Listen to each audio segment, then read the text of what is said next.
Good evening, everybody. I think the music stopping is normally our cue to say hello to everybody, and it's amazing to see so many faces again with us. It's really exciting to have you all on board for an evening of disinformation and truth.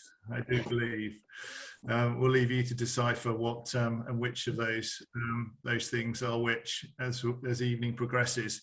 But I think before we're going to kick off formally, Nico is going to interview or have a bit of a Q&A with Helen. Is that right, Nico? Right.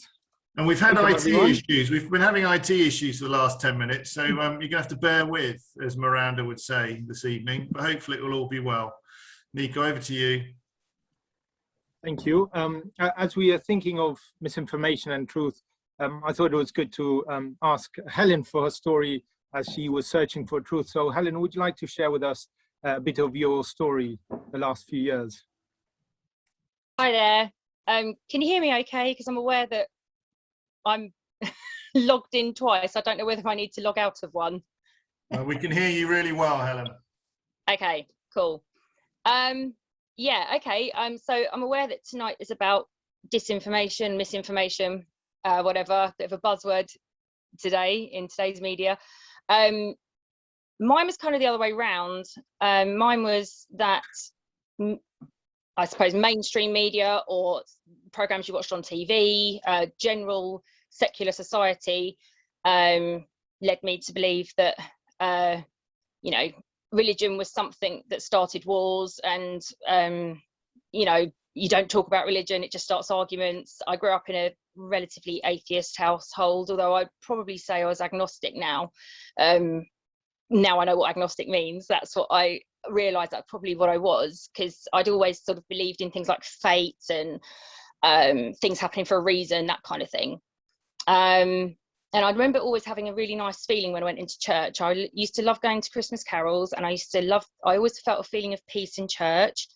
But equally, I just thought, how lovely to believe that, but sorry, I just can't. I'm quite a, I suppose, scientific, fact-based evidence. I like to see things for myself. I like to, you know, understand everything before I jump in. So even if someone had have told me anything, I'd have just been, oh, well, that's nice for you, but sorry, no. So I suppose what led me to it was we made some friends locally who were Christian. They were very good. They never pushed anything on me. They never, you know, tried to, you know, convert me or anything like that. But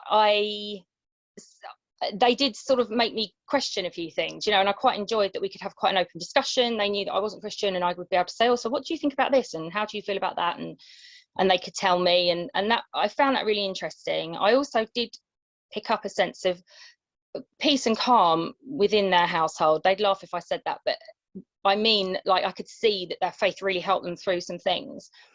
And then I joined Oasis, the group at the church. I had no idea at the time, actually, that it was an actual Christian church-led thing. I knew it was in the church, but I didn't realise it was, I didn't think there was a religious aspect, because equally, when you went there, it wasn't really mentioned very much. It was just a group for women to chat and laugh. And then occasionally they would sort of introduce, you know, oh, one time one of the leaders said, oh, if anyone has any questions about faith, Christianity, anything like that, you know, we can talk afterwards. So I did go along just because I was interested, and I think I'd also had a few of my prejudgments broken down by meeting Christian women who I was like, oh, they're actually quite nice. They're not judging me. They're not looking down their noses at me. They're not thinking I'm some sort of sinner. This is all the wrong things that I realised now that I'd got from living in the type of society we do, and you know, what you see on TV and things like that. So anyway, she lent me a book called The Case for Christ. Some of you might know it. And it was really evidence-based, and it really helped me to really understand everything. It explained a lot. I got to know a lot more about it. I thought this could be something that I could believe in, but at the same time I was a bit, oh, I don't know, it's just that resurrection. Can someone really come back to life? I don't know. I knew Jesus was a good man, but was he really the Son of God? The thing that nailed it for me was when I realised that, when I learned, should I say, that the disciples actually went into hiding after he died. So they were feeling scared, let down, thinking they were going to be next. You know, this guy who said he wasn't going to die, and he has. Oh no, now we look like fools, and you know, we're going to be next. And when I learned that after that they, okay, so the Bible says they saw him, fine, but it was the fact that they went out of their way after that to then preach, you know, absolutely, like, through no fear of the fact that they were going to be persecuted, probably killed. I think a lot of them were in the end anyway, but they just kept going. And I just don't think you would have gone, oh no, hide, and then come out of hiding to preach, and to the point of your death for something that's a lie. And learning that was the key thing for me, to think, do you know what, that people just wouldn't do that, and a whole new faith wouldn't spread as it did if something hadn't proven to those disciples and the early people there that, you know, it had, you know, he wasn't just some, oh yeah, he was nice, he said nice things, but then he died. So I think that's what did it for me, and I started going to church, and here I am. I hope I haven't waffled on too long. Sorry, I tend to do that. Not at all, Helen. That was brilliant. That's brilliant. Thank you so much. Okay. I suspect all those Christian women were probably gossiping about you in the car park afterwards. Yeah, It's fine. That was really, really brilliant. I'm going to pop a link up in a minute to the book you mentioned, because I think if people are searching and looking, then they really should pick up a copy of the book. That's amazing. Definitely. So without further ado, we're going to turn to our, now hang on, let me get this right, cybersecurity experts. Now, Avril got very excited about this when I mentioned, what did I mention to you? What? Spam. She loves spam. She thought we were going into some kind of Monty Python spam and eggs, spam. But I don't think it's about that at all. No. So we got Jonathan Ebswoth is going to talk to us, and John Brewer. Jonathan, we grabbed a moment with beforehand. So I know that he has a blog that opens up disinformation, the truth, media and faith, and challenges across a really broad spectrum with that blog, and has read lots of books, as you can see behind him. John Brewer, I mean, I know is the hardest rocking man of the rock band Blast of old, but tonight he's going to leave that guitar where it is, we all hope, and going to share some really interesting stuff about disinformation and truth. So I'm not sure which one of you is going to kick off, but over to the John and Jonathan. Well, I'll kick off with a few words. I've got Jonathan helping drive the slides, so thank you, Jonathan. Maybe just let's dive in. Thanks, Chris. Thanks, Avril. Just a quick word on here's the agenda of what we're going to be looking at for the next hour or so together. Some introductions. So who we are and why we're here, and why now. So the and then I'm going to look at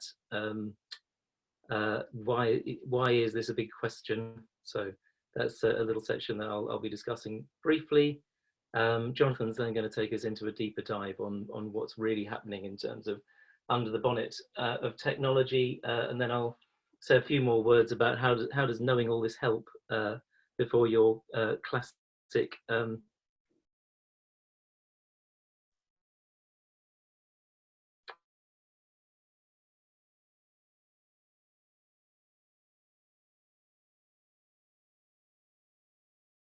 think you might have frozen, John. I think he has. big cure you will grow up. Have you sold? John, we lost you then for about a minute. I don't know whether you're back with us or not. Yeah. Okay. We thought I might have a bandwidth problem. Am I back online? You are back. You're good now. Yeah. Yeah. Okay. So, well, I was just saying, there's the agenda. so now there's a who are we. So some people might know me here. I've been knocking around Ashtead for 25 plus years, and a member of St George's St Giles. I've got a background in technology and charities and sales and marketing roles, and I've been in cybersecurity for the last 3 years. But in parallel to that, I've had a growing concern about disinformation, and so that's really sort of the why I'm here. And I'm very pleased to introduce my co-host, Jonathan Ebswoth. Hi, yeah, so I've spent my entire working life in technology, which is a frighteningly long time. A couple of years ago, I stepped out of big corporate world where I spent most of that time and set up my own small consulting business with my wife and a few associates. I've also set up a website that Chris mentioned, techhuman.org. I'm a member of Emmaus Road Church in Guildford. And John and I met through a growing community at Waverley Abbey near Farnham. One of the questions that we wanted to begin to ask today is why, since we've tried to answer the why us, we now want to look at why now. Why is this topic important? And I think you only need to look at the newspapers, probably most days, to find evidence that there is stuff happening that perhaps seems weird or irrational and often is being blamed on the world of social media or fake news, or you may hear the phrase echo chambers. And the reality is that technology has a lot to do with this. And on this slide, these are just headlines, but perhaps the biggest deal of all was the storming of the Capitol and the persistent claims that the US presidential election was stolen. But we're not immune from it here either. So John, to explore kind of the big questions, can I hand back to you? Thank you very much indeed. Yes, absolutely. So I'll take a few minutes just to unpack why Jonathan and I think this is a very big question. Before Jonathan helps us with that deeper dive that I mentioned earlier, we're going to look at how changes in technology are driving the underlying issues. But we've just seen some examples of why people are talking more and more about disinfo, especially in the US. It's probably not quite as visible here in the UK. It's hard to imagine if Boris lost the next election that he'd use social media to incite a crowd to invade Parliament. But I'm sure that that was probably unthinkable in the US until quite recently too. But so how much does all this matter to us here in the UK, even in Ashtead? Are we being driven apart on social media? Are we being taken in by disinformation and fake news? I think the best way to answer that is to ask you. So people are increasingly saying that we are, but I'd like us to take a minute or two to think about it. And Nico has created a poll here to get your feedback. So if I could just ask Nico to drive that for us. Wonderful. So question number one, maybe Jonathan, we could actually, yes, thank you. I've just need to move something over so I can see what's going on. We can't actually see Jonathan's slide at the same time as this, can we? Or no, that's fine. That's fine. No, that's great.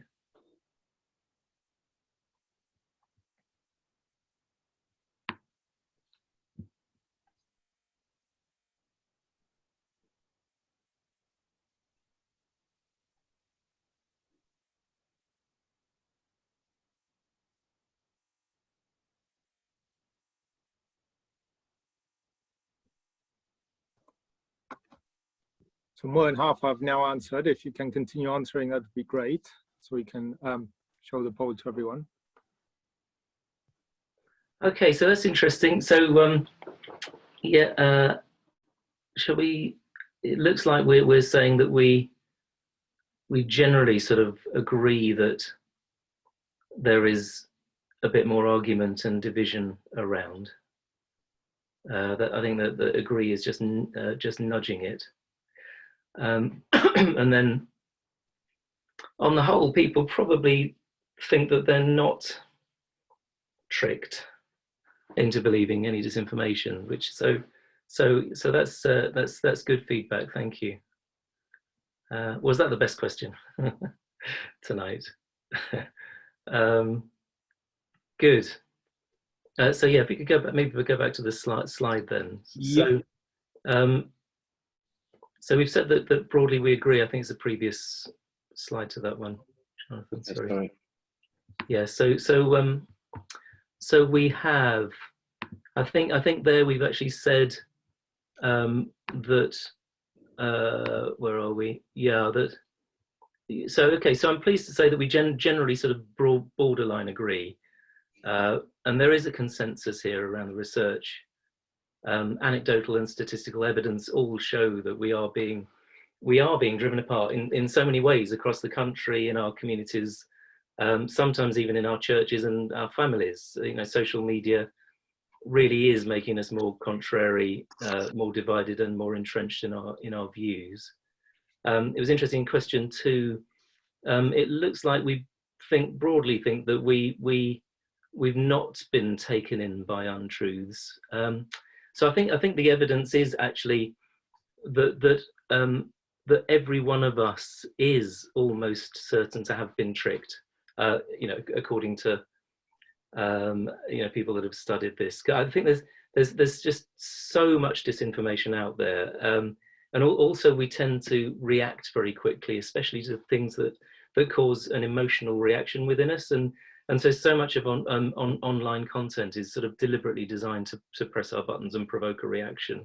So I think sometimes we move very quickly, and so this is only a very, very short talk. So we've got a list of links and further reading and viewing that we want to put in the chat for you. And one of those links is a link to a helpful TED talk on this very subject, explaining how we get duped, even if we don't know it. And it explains how to be aware of the TED speaker. If you know about TED Talks, the speaker on doing this TED talk talks about dirty disinformation tricks and how to combat them.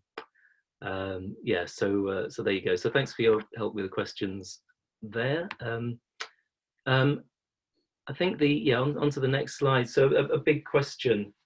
You know, even though we are probably, according to evidence, you know, still falling for fake news and getting more and more argumentative, does it really matter? Is that still a big question? I just wanted to think on that for a moment, and just pose the question: Do we really want to live in a world without shared truths?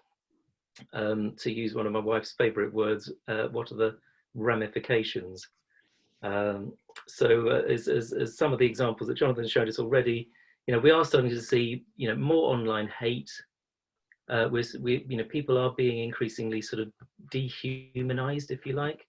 You know, simple lies or twisting of a truth, you know, can cause a lot of pain and humiliation. Visible signs of this we've actually seen William and Kate, and a number of footballers recently coming off social media for this reason. Think about elections, you know, the damaging of our ability to run a democracy, you know, basic agreement on who's even won an election. I'm afraid it really still is not yet fully over in the States. You know, people have talked about a potential civil war. It's certainly still a, you know, fairly dangerous situation. And from a big country down to a small country, there's Trinidad and Tobago. It was this election was actually won by a pretty nasty campaign by an organisation that you might have heard of called Cambridge Analytica. Gosh, they were so proud. It was terrible, but they were so proud. So there's no time to describe it here, but again, it'll be in the attachment. There's a link, so that's strongly recommended if you have time later to have a look at that. Climate change. I'll probably stop here because we're going to run short of time. But you know, if we can't agree on basic facts shown by the data as to, you know, we need to act on climate change. You know, what hope have we got?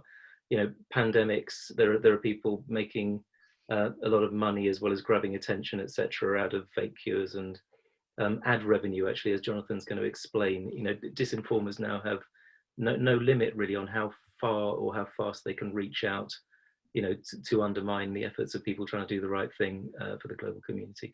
So these big questions are underpinned by the equally big underpinning questions of disinformation and truth. You know, and without these, you know, we lose our trust and our collective ability to work together. And as I've said, technology is responsible for much of what's happening. So the sector's increasing power and control. Jonathan's going to help us with this deeper dive. So I'm delighted to hand back to you, Jonathan. Thank you. Thank you very much, John. So I probably ought to apologise in advance. I'm about to explain in very simple terms an economic model.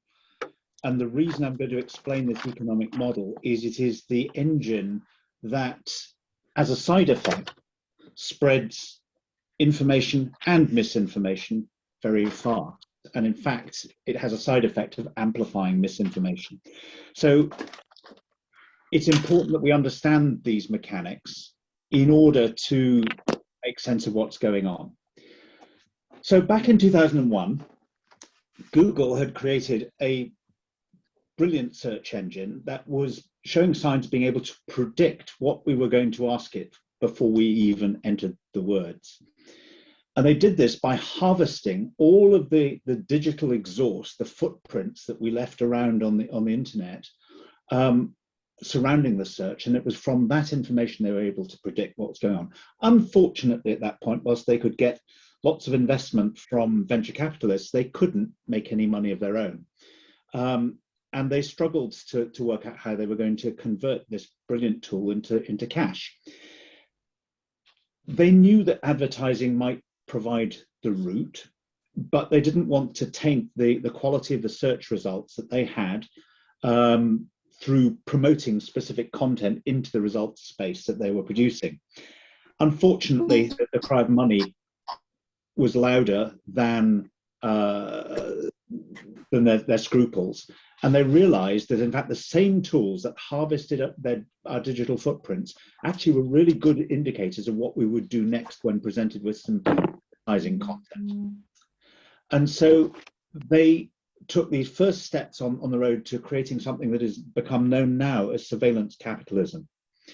And these models that they build are driven by getting as much information about the people that are using the internet, using the tools as possible, right down to the specific individuals. So they are and they have been harvesting our digital footprints for the last 20 years. About 7 years later, Facebook faced exactly the same problem. They had millions of users, but they couldn't make any money of their own. And in fact, they hired a lady called Sheryl Sandberg, who had built a lot of the technology or led the building of technology that Google had built, and did exactly the same at Facebook. And the first thing that Facebook did was declare that they owned all the content that their users had put on their website, which is the position they maintain to this day. What's happening in the background is these companies, and Amazon and Microsoft and others have followed suit, is they're building effectively digital avatars or twins of their users, that right down to the individual level, which they can test how we might react to certain stimuli. They're using those models to place advertising content and influencing content, because it's not just about selling stuff, it's about influencing ideas. Now, I should probably pick up Apple as a company in this discussion, because they've kind of placed both sides a little bit. They play the very strong card about we value privacy. They've just released a new version of the operating system that stops what's called cross-website tracking or cross-app tracking, which does go a long way to foil the work of companies like Facebook. And so far, about 3 weeks into the release of this new version of the software, over 90% of people are opting not to be traced across websites. However, what Apple don't tell you is that they're still making billions of dollars each year promoting Google search on their iOS devices. So whilst they are perhaps positioning themselves on higher ground, they're not as clean as they might be. Now, in order to feed this information beast, the big tech companies, the surveillance capitalists, need to capture and keep our attention. And they do it in many ways, but once they've got our attention, there is a very well documented model. You would also see the same model in play in casinos or in gambling applications. First, you start with an external trigger to get you interested in this thing. So if I were an Instagram user, and I recognize that 86% of Instagram users are under the age of 45, certainly doesn't apply to me particularly, but they will start with this idea that it's brilliant to post these picture-perfect images of our life that my friends and the people I like can see. So you go and do that, and as a reward, you get your friends and people in your network liking those images. And you can't predict when they're going to come, but actually that variable reward then increases your interest in actually building your network within that and liking other people's content and connecting to more people. So you invest in the product. Now, having done that, that then feeds this idea, and it's now become an internal trigger that you want to post more pictures. And this cycle goes on relentlessly. You see exactly the same model with TikTok, but you see it with YouTube, you see it with Facebook, you see it with pretty much all of the social media content models. Now, this is documented, it is used in nearly all of the apps, and there really is little way of escaping the clutches. They have thousands of computer scientists trying to work on how to make this stuff more sticky and harder to resist. And just like with fake news, there's a tendency to say, other people may get duped, but I don't. I hear a lot other people saying, I know other people get addicted to this stuff, but I don't. But for those of you who perhaps have a partner who you live with, perhaps ask them whether your relationship is in any way affected by the amount of time you spend on devices, particularly if you're looking at an Apple Watch or a smartwatch or at your smartphone, constantly looking at the news or sports results or whatever. I've certainly had to become conscious of that myself and change my own behaviors. They not only want to catch your attention, but they want as many ways of catching your attention as possible. And these companies, they're massive in their own right, but they've gone out and bought all sorts of other companies that can feed this. So Fitbit have just been bought by Google. They have a company focused on smart cities called Sidewalk Labs. YouTube you will recognize very well. You may know of DeepMind, that's famous for building chess computers, but actually they do a lot of work with health. The Nest home automation product, Waze, that helps you find your way around, as well as Google Maps. Facebook has done the same with WhatsApp and Instagram. Audible, Amazon Ring, and so on. These companies are just increasing their reach, and more they want to reach into real life as well as your digital life.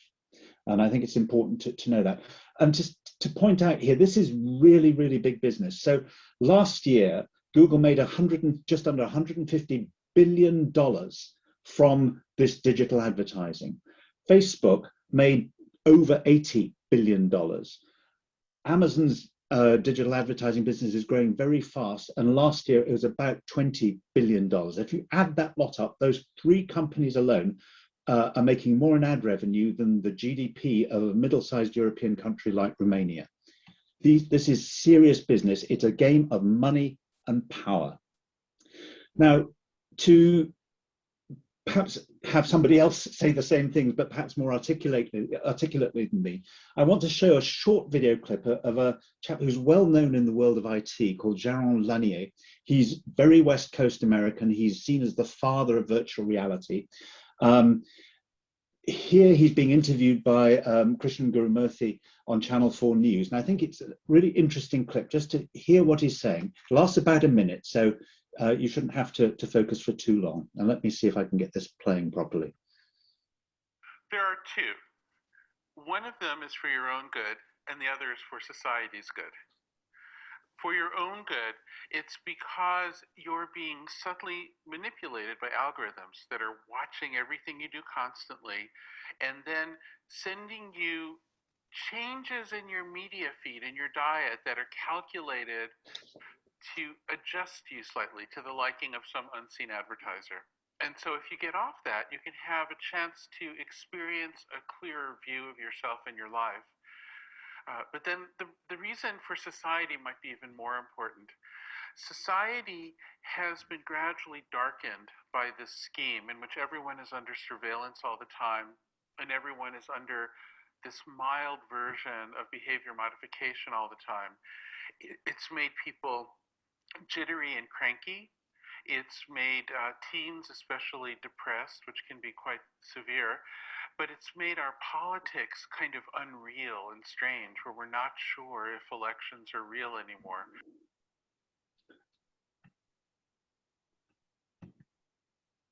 There are two. Let me see if I can get on to the next slide. There are two. There we are. Sorry about that. So there's some consequences for this battle for attention.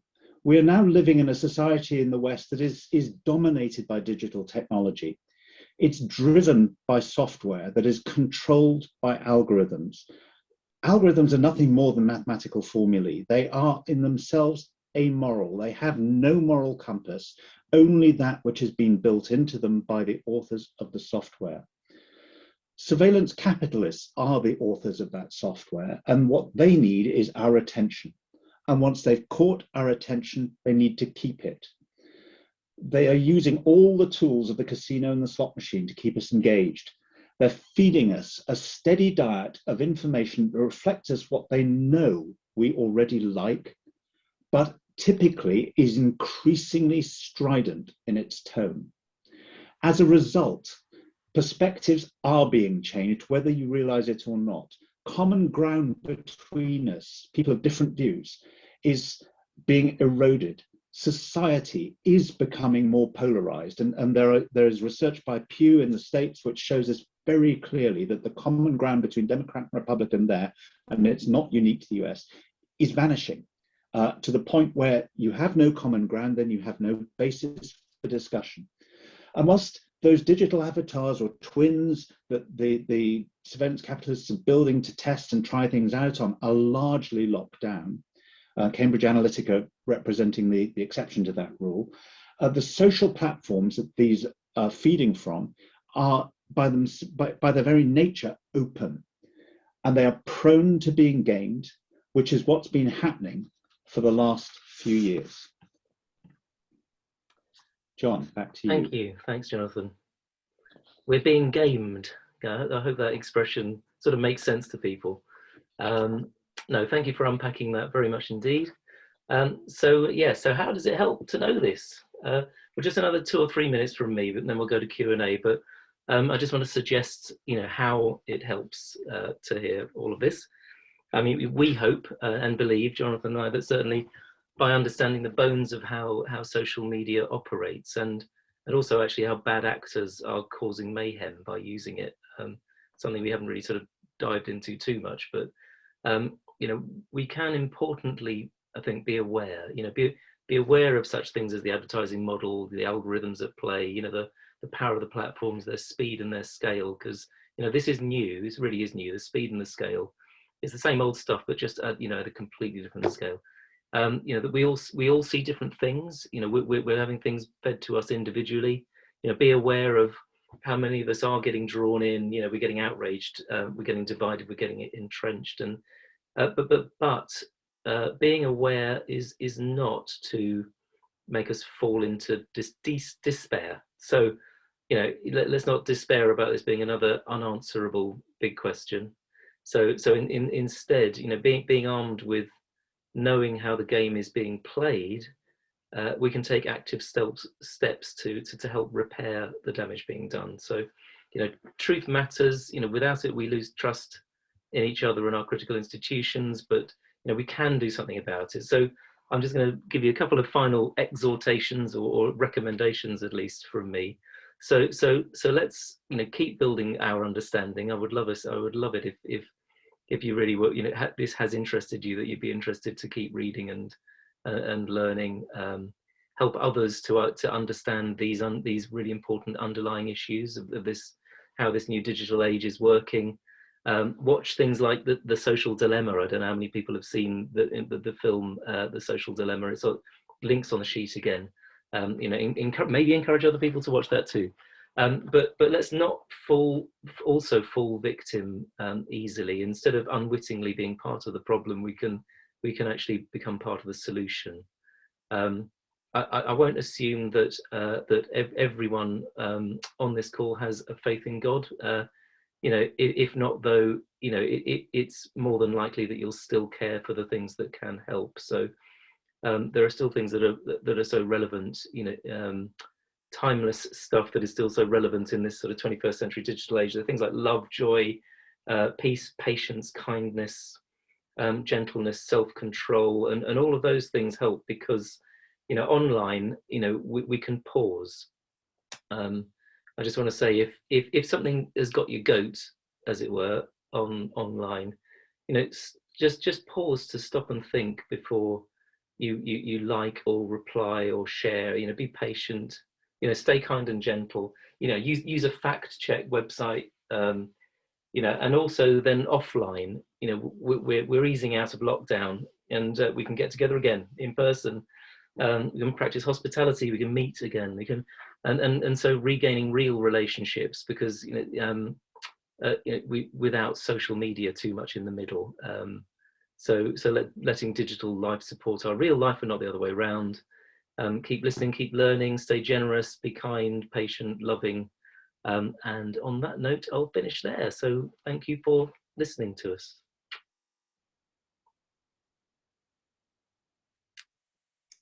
John, that is brilliant. Thank you. Thank you, John and John. We've got quite a few questions that we're going to fire away at you. So first of all, I don't mind who answers. You can decide between you. But the first question is, what factors should we look out for to identify fake news, etc., in journalism? John, do you want to answer that one? Well, I've got a quick answer. I mean, a quick answer that immediately comes to the top of my head is just to look for the source initially. I mean, it's really good. It's really good to know who the trusted brands are. Journalism is expensive. You know, takes time. You know, even some of the best newspapers now just can't afford you know, the really proper investigative journalism, and lots of stuff is getting churned out very quickly that doesn't get fact checked. So that's probably my quick first answer. John, did you have anything else? From my point of view, the other little gem that somebody pointed out to me is, in your checking the source, so if somebody says such and such piece of thing is true, obviously go look it up. When you go look it up, look at the date. So is there an author of the article, and is there a date on the article? Because quite often these fake news things that I've found actually are years old. They're not news at all. It's just that they somehow got into the echo chamber and been spat out and across our bows. So that's been one of the things I've found very helpful, is just checking the date. Yeah, that would be one other quick answer. That's great. Thank you very much. The next question is a bit more generic. Should we all be swimming against the digital tide? Do you think we are being too passive, I suppose, about this problem? I think it's one of yours. Yep. Okay, thanks, John. I think we're struggling to know what to do, to be honest, and in a sense that's why I and John Wyatt, Professor John Wyatt, set up Tech Human, was to try and work out what we should do. My feeling is that throwing all this technology away is not a clever idea. There's a lot of good and a lot of blessing to be found in it, but I think we need to be careful and deliberate. I think the way that digital technology is being deployed is that the tech companies want it to flood into our lives, and it does reach into corners that we never intended it to. So I think becoming a little more aware of what its impact is and being intentional about its use. So, you know, one of the things we've been doing as a family is asking ourselves, what are the values that matter most to us? Now you say, what's that got to do with technology? Well, we can then ask, when we answer that question, we can then ask our question, is the way that I'm using technology, me personally, using technology, consistent with those values, or actually undermining them? So it might say that family is really important, and having time to talk with one another is really important. But if I'm spending all my time looking at something on my mobile, actually I'm not contributing to that, and becoming aware of what I'm doing and changing some of my behaviors. So for example, turning all my notifications off on my watch has made me actually, strangely, a better husband, because I'm not being distracted all the time. But just thinking about those little things, rather than throw it all away and say it's all terrible, because I don't think it is all terrible. But there are some harms that will come if we're careless, and I think we are being careless today. Thank you, Jonathan. Maybe if I could just chip in, I think there is as well, and I was thinking, there's a huge amount of good in social media. I know someone recently who was thinking about doing a questionnaire and standing in Ashtead High Street, you know, and then someone had the bright idea, well, why don't you just ping it to the local street group, and the feedback that you got from just, I mean, it's just phenomenal. So the power of social media for good is not to be sniffed at. But the trouble is, although, yeah, I mean, the trouble is the advertising model, and you know, there will come a time when Facebook will be pressured by the US government and the EU. You know, the advertising model is the really dangerous thing that's driving the bad behavior. But yeah. Thank you.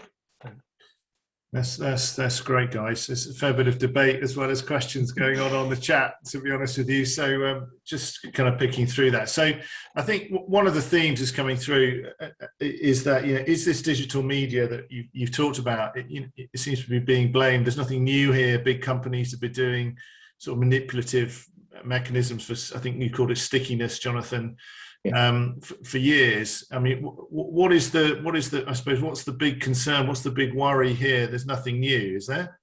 Well, there is. There are 2 billion Facebook users out there. There's 1 billion Instagram users. There's no advertising medium in history that has ever reached that many people and where adverts can be targeted right down to the individual. That's never been possible before. So the reach into our lives goes further, it scales farther, and the information can be spread faster. And there is a lot of research out there that shows that false information spreads more quickly than truth. And the reason for that is that nearly always fake information is dressed up in quite extreme, stark, eye-catching language, as John said earlier, emotive language. And that the algorithms seem to pick that up and promote it. The companies have been warned about this. They've been told that this is spreading disinformation, even by their own employees. They have not been willing to change that. And I think that is one of the things they should be held accountable for, is that they are more interested in money than they are in truth. And I think that's one of the things we need to be careful of. Thank you. Thank you very much. Facebook was great for the Arab Spring, but it was also great for ISIS. You know, and the thing is, we're all getting our own individual feeds, and the infinite scroll is the algorithms are actually deliberately placing the next thing in your scroll to keep you scrolling, like a slot machine. They just want to keep you there. And so basically, if you've actually dwelt on an ISIS fighter, you know, they say, oh, you like that ISIS fighter, here's 10 more. You know, it's completely, you know, the ethics of it are irrelevant.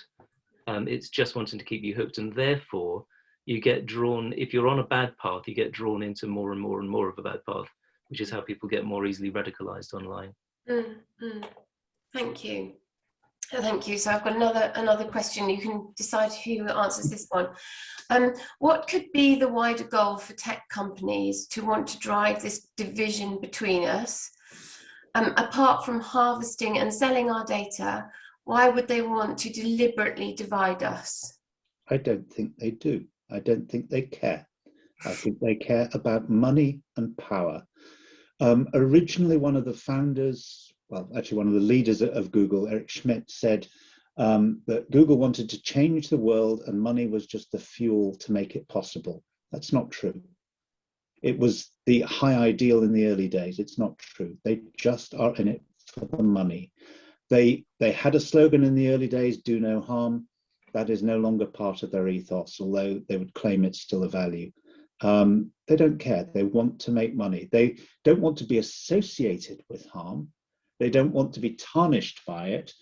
But just go and look at some of the Facebook, you know, they've hired Nick Clegg as their global PR lead to deal with issues when the Burmese government goes and uses Facebook to target Rohingya people. They just don't want to take responsibility. They are simply in it for the money. As John said, there is no morality, there is no ethics behind it. It is purely a money game. How did the Rohingya people be? So what happened was the government there set up interest groups for the Rohingya people, and then were able to target them on the basis of it. So yes, it was great for the Arab Spring, but it's also good for those who are smart enough to go and look at who was on those groups. WhatsApp has been to be fair, a more powerful tool in terms of change because of the end-to-end encryption, which has made it harder to pin things down. But now, in Facebook's terms and conditions, all of the Facebook, all of the WhatsApp data, at least the identifiable data about people, is being shared with Facebook as well. So that's now feeding the Facebook algorithms as well. Okay, thank you. Brilliant. Right. There's lots of debate going on.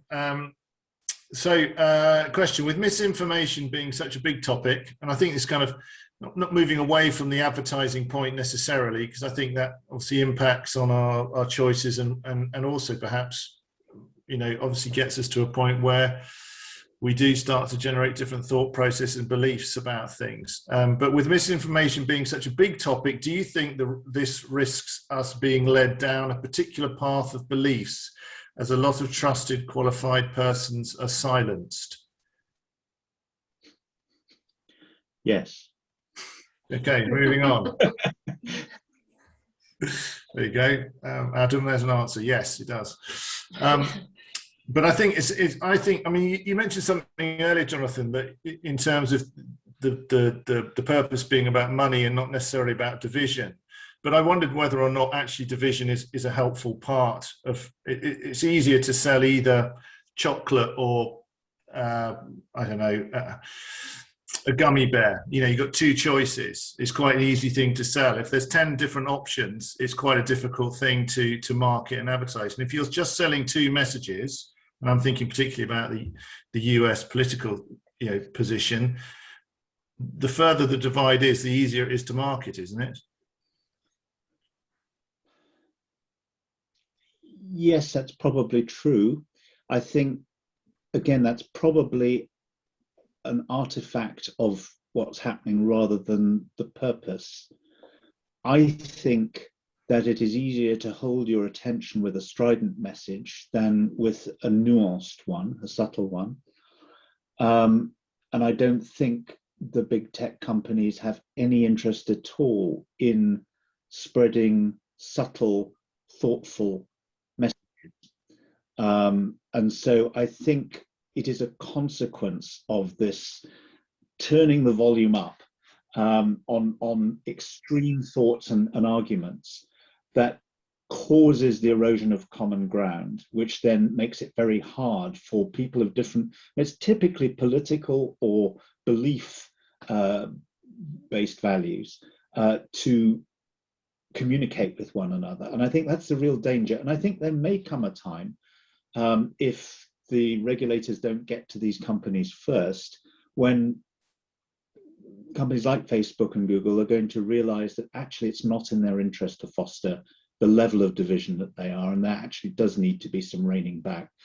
But I think it will require a level of enlightenment that I haven't seen much sign of so far.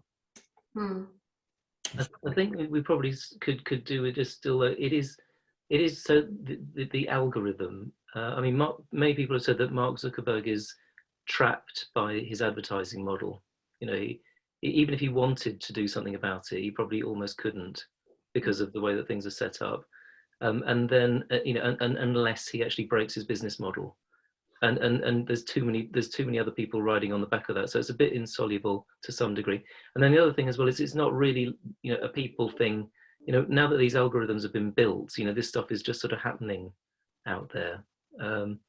If you do watch the Social Dilemma, that's actually a film that's been, I think Jonathan said earlier, it's been, there are Google and Facebook insiders that have come together to make this film, and they say how that there were neuroscientists and all sorts of people clubbing together to work out how to hack the human brain. This whole thing about being gamed. Literally, some very, very clever people have built these algorithms in the way that they get to the sort of the whatever bit of the brain is the cortex or whatever, but some people call it the lizard brain. It's the sort of where you're emotionally suddenly quickly grabbed by something and then sucked in, and that's how they're using it. And it's really just the way that works that then makes all the rest happen. If that makes sense. Yeah, thank you. Okay, next question. do you think any of the commercial models leads to better journalism than others? For example, Google and Facebook advertising revenue. The Times have a paywall, beg your pardon. The Guardian asked readers for donations to support their journalism. So my opinion is that if we want good journalism, we should pay for it or be willing to pay for it. I think this idea of free news is a myth because somebody is paying for it. The only thing is it's not clear who. And I would like there to be greater transparency behind the who's paying for it. There are some consequences if we go down the road of saying, well, if you value it, pay for it, because that does tend to mean that other services that we're taking for granted as free, like Google search, like Facebook, like WhatsApp, like a lot of these other things that cost no, we do not pay any money to use them. Some of those services will not be free anymore if that happens. And I think we just have to understand that.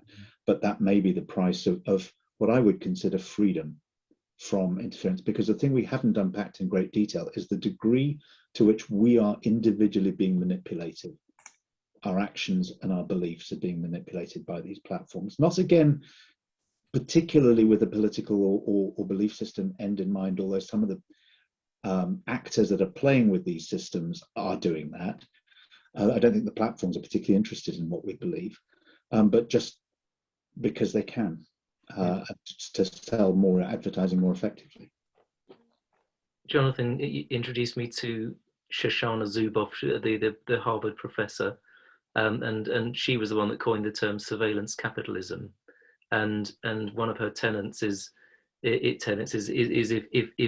you're not paying for the product, you are the product, and what that means is you are basically, someone is paying for you as a marketing target through advertising, if that makes sense. It does. Thank you. That's brilliant. Okay, we've got loads of questions, so and keep pinging them away. So we talked a bit about division. One of the questions coming through is, are there ways we can build a less divisive community in social media? And sort of tagged onto that slightly separately, I suppose, but do social media boycotts, are they any real benefit? Stepping away from these platforms, does it serve any real purpose? I would love to see a real choice of social media platforms out there. We've got Snapchat, we've got TikTok, we've got Facebook, we've got Instagram. By far the largest messaging platform is WhatsApp. Most of those are owned by Facebook, but not all. I think if there were a choice of social platforms out there, then I think we wouldn't be being processed by quite such a monotonous beat in the way that we are. And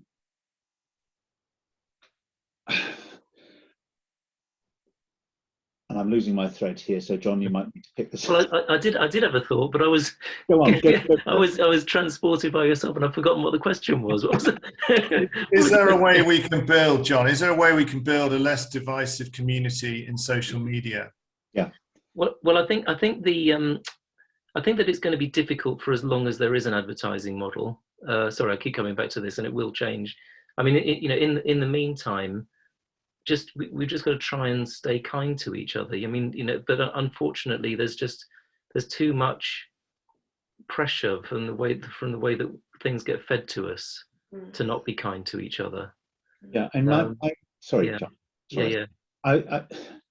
I honestly think the key to addressing this issue is to refocus on what I'd call embodied social connection, human social, absolutely enabled social connection. I think it is in that we can learn to be generous to one another. We can relearn how to listen rather than to scream, which is typically the tone of exchange on social media, at one another.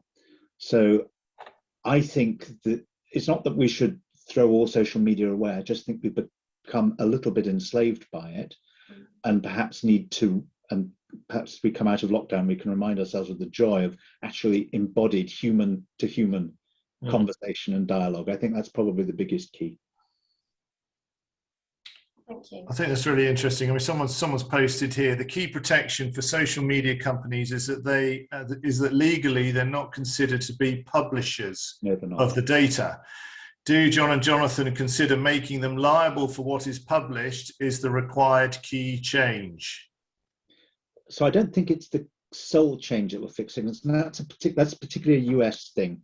There's a specific act that actually goes back to the .com days where this was declared to be true. I think it would help that if they were responsible for everything that was published, I think they would watch a lot more carefully what was being said on their platforms. I think, I agree with John, I think ultimately it's the advertising model. I think they need to be funded in a different way than they are being today. But I'm doubtful that change will ever happen. There is a, because it's about the advertising model, there's one big boycott that does make a big difference, and that's the boycott by advertisers. So people have, there's actually such an opaque system by which if someone is, if Procter and Gamble or anyone who is actually really sort of ethical, Body Shop or whoever, were placing advert, their advert can end up alongside any content on the web, and so actually you can actually inadvertently end up funding something horrendous that's completely counter to your goals even. So yeah. Thank you. That's brilliant. There's a fantastic debate going on between a few people about what truth is and isn't, and how you find it, and it's entertaining. So if guys want to read through that chat, that would be they'll probably benefit from that. But probably we need a whole new session to cover some of those bits. We're nearing 9 o'clock. So there's a couple more questions. I mean, I think. Avril's got a question on a really light note that she's going to ask. Get far away, Avril. My question would be, are our children all doomed? I think human nature is more resilient than we ever imagine. But I am very concerned, and one of my passions is trying to find ways to help families and carers of children cope with what is unprecedented. And my children are having to deal with things that my parents never had, or I'm having to deal with things that my parents never had to deal with, never could have imagined dealing with. And so I have a lot of grace and generosity towards parents who are wrestling with these things. There is no good rule book. There are lots of theoretical answers that are floating around there, but things are moving so fast that I think we have to work together as parents and be really generous with one another, listen to one another and help each other through this. I do think it's a crisis, but I think it's one our children will survive, that they'll be made very strong. Thank you. That's brilliant. So a couple of final bits, I think. So something someone has asked is that I'm not sure it's only the big digital media that are to blame. Our whole society seems to accept politicians telling us lies without any comeback. I mean, add whatever else you like to that. The bigger question is, what is truth and how do we find it? Yeah, there doesn't seem to be any mediator anymore. We have a media that doesn't mediate or isn't intermediate in terms of perhaps discerning and defining or challenging any particular view or opinion that is given. They all seem to have their own agenda as well, is my rough take on it. But I'd like to understand what you think, in terms of the bigger question. Could I go for that, John? I mean, I think that's a really, really deep, good, excellent question. I mean, it's these things are so bound up with each other and you're not really sure quite what's chicken and egg in terms of online and offline. But actually, you know, that there is a you know, apart from the advertising model in itself isn't helpful, but it has also been used by people like Cambridge Analytica for rich and powerful people who want to influence elections. You know, if you do go to that Trinidad and Tobago clip that we posted, you know, that's a great example of how there are, you know, shadowy figures in the background. And, you know, and I've got this cybersecurity background. I've been privileged to see some, you know, some firsthand, some really, you know, jaw-dropping stuff around what Vladimir Putin's been up to, you know, and so, you know, really, so this whole thing around the fact that the world's gone completely bonkers and we don't know what's true anymore and no one's being held to account. Sadly, it is all wrapped up in the same sort of, you know, rough set of issues, and you know, there's a bit of a long path back, but there's lots of people working on it, trying to work out how to get there. Mm-hmm. Thank you, John. Jonathan, do you want to add to that at all? No, I think John's done a great job on that. Thank you. What other questions have we got?